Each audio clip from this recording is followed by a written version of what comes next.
बिस्मिल्लाहिर्रहमानिर्रहीम, सलाम अलैकुम। मेरे प्यारे बच्चों, आप सबका इस्तकबाल है आपके फेवरेट शो में जिसका नाम है जस्ट फॉर किड्स।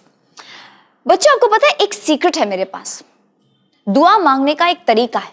अगर आप वो तरीका अपना लेंगे तो आपको दुआ मांगने की जरूरत ही नहीं पड़ेगी। और आई एम श्योर ये जो सीक्रेट है इससे आपकी दुआ जल्दी कबूल होगी। क्या आप जानना चाहोगे क्या है वो सीक्रेट और क्या है वो तरीका? अभी बताती हूँ मैं। सलाम अलैकुम। वालेकुम अस्सलाम। बच्चों, आप सबका इस्तकबाल है जस्ट फॉर किड्स में।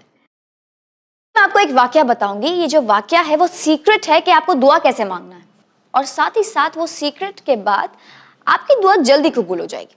आपको जानना है क्या है वो secret? Yes. I am sure. एक बार इमाम हसन अलैहिस्सलाम जुमेरात की रात को सो रहे थे और मिडिल ऑफ द नाइट वो उठे और देखा कि उनकी जो मम्मी है, उनकी जो माँ है, उनकी वालिदा जनाब फातिमा ज़हरा सल्लल्लाहु अलैहा, वो इबादत में बिजी थी। और उन्होंने देखा कि एक कमरे में जाके वो जहाँ अक्सर इबादत किया करती हैं वहाँ जाके वो सुनने लगे कि वो क्या इबादत कर रही हैं।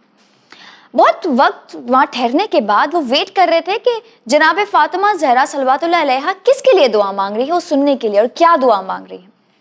तो बहुत वक्त गुजरने के बाद जनाब ज़हरा सल्लल्लाहु अलैहा ने अपने पड़ोसी के लिए दुआ मांगी, और ऐसे ही नहीं बल्कि नाम लेके, हाँ, कि फला फला फला इंसान बीमार है, उसे शिफा दे दो अल्लाह, ये फला फला फला इंसान की तकलीफ है उसे दूर कर दो। तो नाम लेके एक नेबर के नाम लेके इन्होंने दुआ मांगी। तो इमाम हसन अलैहिस्सलाम वेट करने लगे कि अभी हमारा नाम आएगा, अभी बाबा का नाम आएगा, अभी रसूल खुदा सल्लल्लाहु अलैहि वसल्लम का नाम आएगा। वो वेट कर रहे थे लेकिन उनका नाम नहीं आया। तो वो एकदम हैरान हो गए। तो उन्होंने बीबी फातिमा ज़हरा सल्लल्लाहु अलैहा से पूछा कि माँ, आपने दुआ तो मांगी सबके लिए, हमारे नेबर्स के लिए, लेकिन आपने हमारे लिए दुआ नहीं मांगी, और ना बाबा के लिए मांगी और ना ही आपके बाबा के लिए रसूल खुदा सल्लल्लाहु अलैहि वसल्लम के लिए मांगी। क्यों, क्या मैं पूछ सकता हूँ? तो जनाब फातिमा ज़हरा सल्लल्लाहु अलैहा ने कहा कि बेटा, पहले आपके नेबर्स आते हैं और बाद में घर वाले। वो इसलिए क्योंकि जब मैं अपने नेबर्स के लिए अल्लाह से दुआ करती हूँ तो अल्लाह मुझे इतना दे देता है कि मुझे खुद के लिए मांगने की ज़रूरत ही नहीं होती। अल्लाह मेरी दुआ बिना मांगे ही कबूल कर देता है।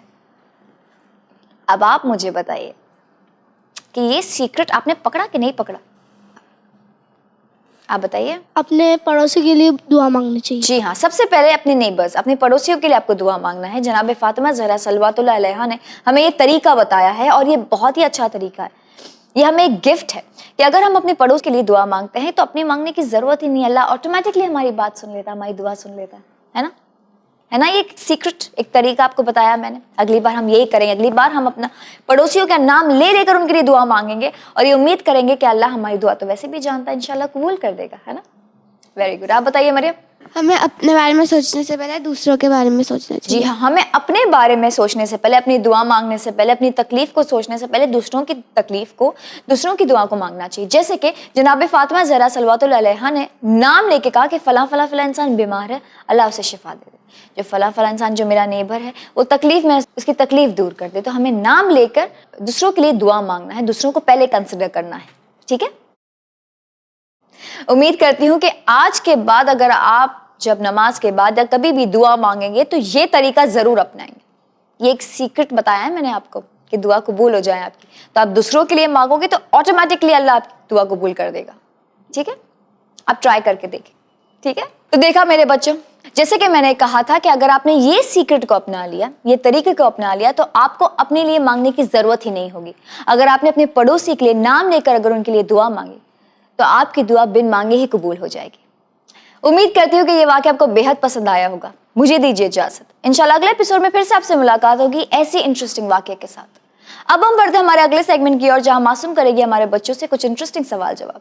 आइए देखते हैं डिड यू नो में क्या है खास।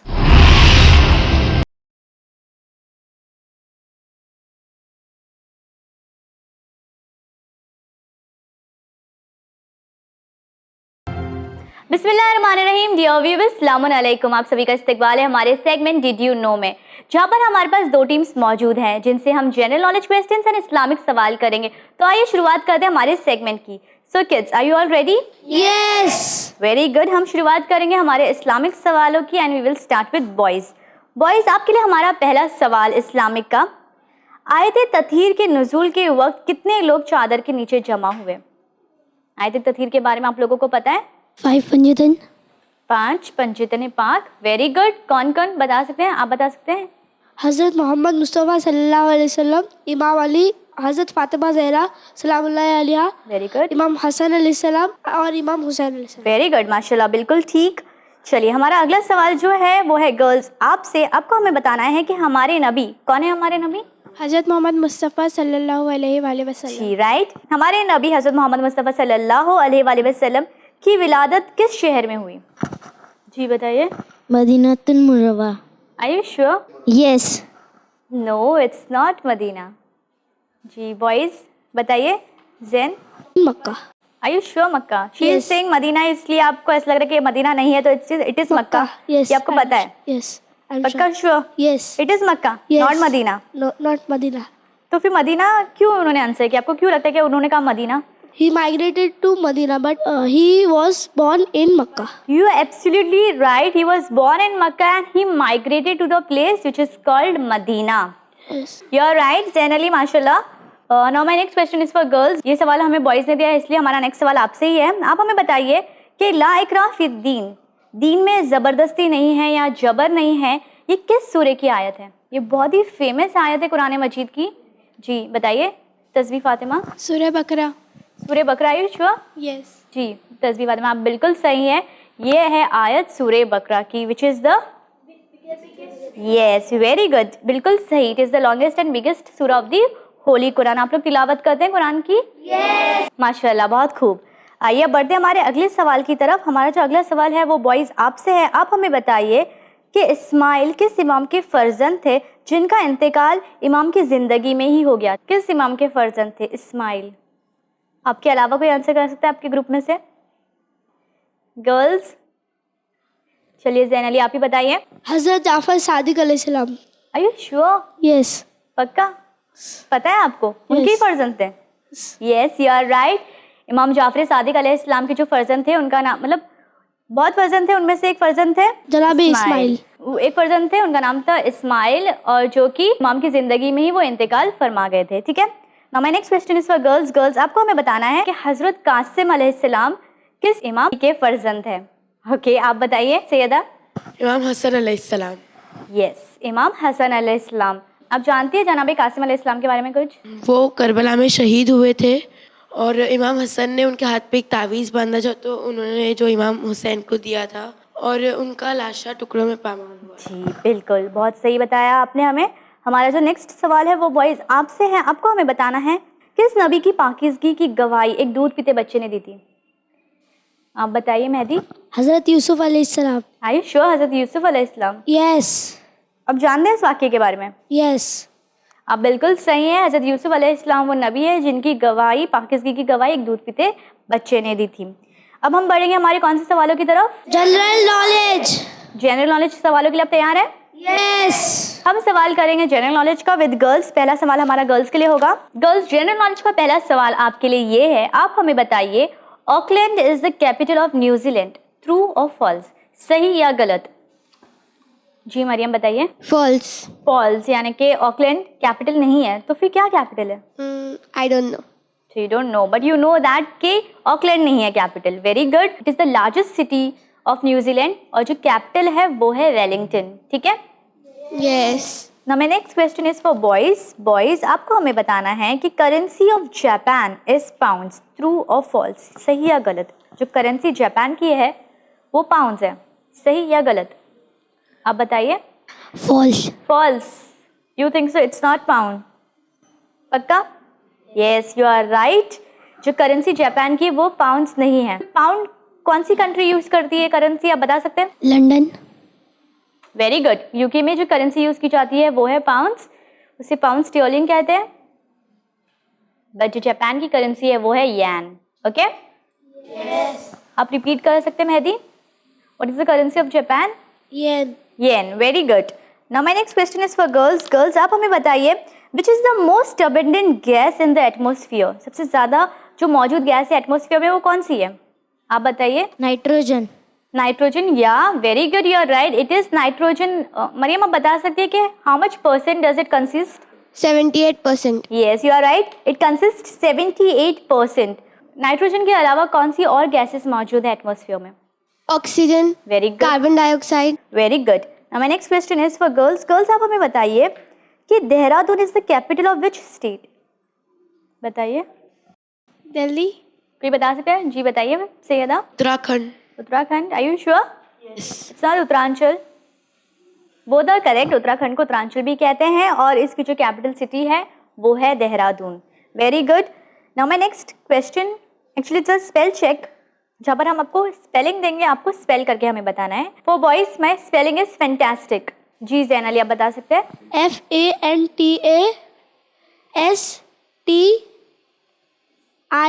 FANTASTIC।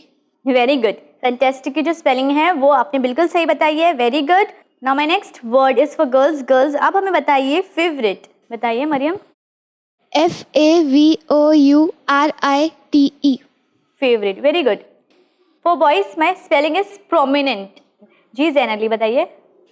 PROMINENT। वेरी गुड, आपने बिल्कुल सही स्पेलिंग बताई है। It is prominent. Very good. Now my next word for girls is brilliant. Girls are brilliant I guess, right? So बहुत इजी होगा आपको स्पेल करना ये। जी सैयदा, बताइए? BRILLIANT। Yes, Sayada, you are right. Very good. Now my next question is for boys. Boys, listen to the question. If I will write beautiful, how many vowels do I require to write beautiful? जी बताइए। 4। Are you sure? Yes। Spell the word. BEAUTIFUL।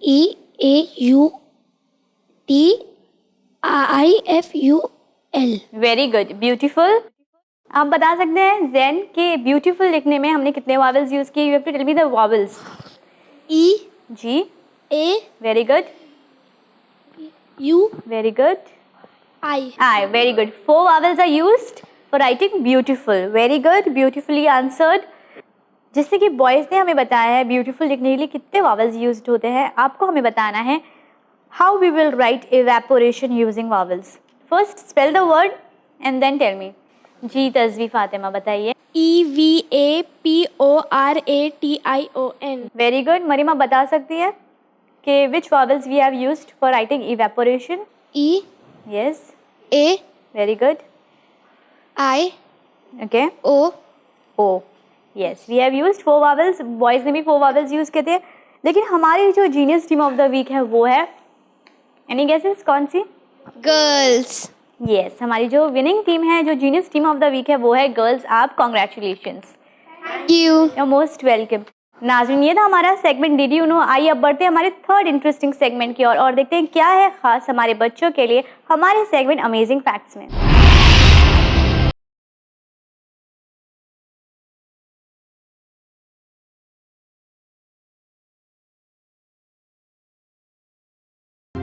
बिस्मिल्लाहिर्रहमानिर्रहीम। Dear viewers, सलामुन अलैकुम। आप तमाम का इस्तकबाल है हमारे segment amazing facts में। आज हमारे सेगमेंट में हम बच्चों के साथ एक ऐसे मुल्क के फैक्ट शेयर करने जा रहे हैं जिसे टाइटल दिया गया है ज्वेल्स ऑन अर्थ। यानी ये एक ऐसा मुल्क है जो कुदरती जेवरात से, कुदरती खूबसूरती से कुछ इस तरह आरास्ता है कि इसे ज्वेल्स ऑन अर्थ यानी दुनिया में मौजूदा जेवरात कहा जाता है। सो किड्स, हम जिस मुल्क की बात कर रहे हैं शायद ही आपने इस मुल्क का नाम सुना होगा। ये एक ऐसा मुल्क है जो कि सेंट्रल अमेरिका में है। सेंट्रल अमेरिका का एक छोटा सा मुल्क जिसका नाम है कोस्टा रिका। सो क्या आपने इससे पहले कभी इस मुल्क का नाम सुना है? No, but I'm very excited to know about this country। बिल्कुल, ये एक ऐसा मुल्क है जिसके काफ़ी सारे फैक्ट्स हैं जो शायद आप तमाम नहीं जानते होंगे। कोस्टा रिका अपनी सरहदें, अपनी बॉर्डर्स पनामा के अलावा कैरेबियन सी और पैसिफिक ओशन के साथ शेयर करता है। एक ऐसा मुल्क जहाँ के लोगों का, जो लोग यहाँ पे रहते हैं, यहाँ के सिटीजन्स हैं, इनका जो मानना है वो ये है कि फैमिली सबसे ज़्यादा इम्पॉर्टेंट होती है। यानी इनकी जो वैल्यूज़ है, इनका जो कल्चर है वो फैमिली को सबसे ज़्यादा मायने देता है। सो ये कितनी अच्छी बात है। Yes। कोस्टा रिका जिसे ज्वेल्स ऑन अर्थ कहा जाता है, ये उन लोगों के लिए एक पैराडाइज, एक जन्नत से कम नहीं है जो वाइल्ड लाइफ और नेचर को पसंद करते हैं, जो कि नेचर लवर्स हैं। जिन लोगों को नेचर से और कुदरती मनाजिर से, कुदरती खूबसूरती से प्यार है, उन तमाम लोगों के लिए कोस्टा रिका एक जन्नत से कम नहीं है। इस पुरकशिश मुल्क के 1/3 हिस्से में आपको wild life, nature reserves, cloud forest देखने मिलेंगे। ये मुल्क बायोडाइवर्सिटी को प्रिजर्व करने के लिए कुछ इस कदर जाना जाता है कि कोस्टा रिका रेन फॉरेस्ट में आपको तकरीबन 5 लाख प्लांट्स और एनिमल्स और रेप्टाइल्स की स्पीशीज देखने मिलेंगी। इतना ही नहीं, अगर हम बात करें इंसेक्ट्स की यानी कीड़े मकोड़ों की, तो यहाँ पर तकरीबन 3 लाख स्पीशीज मौजूद है कीड़े और मकोड़ों की, और साथ ही साथ यहाँ पर आपको तकरीबन 9000 तरह के फ्लावर्स भी देखने मिलेंगे। अमेजिंग। किड्स, क्या आप जानना चाहते हैं कि कोस्टा रिका का कैपिटल क्या है? यस। यहाँ का कैपिटल है सेंट जोस, और जो लैंग्वेज में यहाँ के लोग कम्युनिकेट करते हैं, जो यहाँ की ऑफिशियल लैंग्वेज है, वो स्पेनिश है। यहाँ पर तकरीबन 5 लाख लोगों की आबादी है, यानी आबादी के लिहाज से ये मुल्क काफ़ी ज़्यादा छोटा है, लेकिन वाइल्ड लाइफ के लिहाज से ये मुल्क काफ़ी ज़्यादा रिच है। दुनिया की टॉप 20 कंट्रीज़ जो कि बायोडाइवर्सिटी के लिए जानी जाती है, उसमें भी कोस्टा रिका ने अपना नाम शुमार करवाया है, जिसकी सबसे बड़ी वजह यह है कि यहाँ के जो लोग हैं, यहाँ की जो आवाम है, वो वाइल्ड लाइफ को प्रिजर्व करने में बिलीव करती है। जैसे कि हमने आपको बताया कि यहाँ के जो लोग हैं वो वाइल्ड लाइफ को प्रिजर्व करने में काफ़ी ज़्यादा बिलीव करते हैं। साथ ही साथ यहाँ के लोगों का जो सबसे ज़्यादा इंटरेस्ट है वो एग्रीकल्चर में, यानी काश्तकारी में। तो आपके मुताबिक वो कौन सी कॉमन चीज़ें हैं जिसकी काश्तकारी करना यहाँ के लोग पसंद करते होंगे? कौन से फ्रूट्स है, वेजिटेबल्स है, या कौन से बीन्स है, फूड ग्रेन्स है जो यहाँ के लोग जिसकी काश्तकारी करते हैं? आप बताएं Tasbeeh Fatima. Pineapple. Pineapple, very good. Mariam, आप बताएं। राइस। Rice, very good. आप बताएं Zainali. Banana. Banana, very good. इसके अलावा coffee, sugar, corn, beans and potatoes की काश्तकारी भी यहाँ पर काफ़ी ज़्यादा होती है। कोस्टा रिका में मेल्स अपने आप को टिकोस कहते हैं और यहाँ की फीमेल्स अपने आप को टिकास। इसके अलावा किड्स, हर मुल्क का अपना एक नेशनल बर्ड होता है, एक नेशनल फ्लावर होता है और नेशनल ट्री भी होता है। क्या आप कोस्टा रिका का नेशनल ट्री और नेशनल बर्ड के बारे में जानना चाहेंगे? यस।